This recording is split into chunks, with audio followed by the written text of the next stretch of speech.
Hi, welcome to HardReset.Info channel, dear viewers. In front of me, Lenovo Tab E10, and now I'm gonna show you how to clean USB charging port on this device. Firstly, remember one rule: never use metal objects to clean the connector so as not to damage your USB port. I suggest you use an old toothbrush which you no longer use. If you have the cover on your tablet, so firstly you need to take the cover off.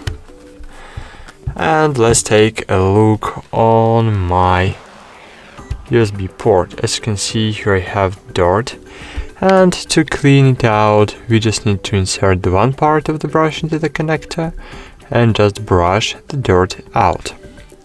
I suggest you use harder brushes to clean the connector, because soft brush can just be maybe not too good tool to clean micro USB port. That's it. Thanks for watching, like this video and bye. See you!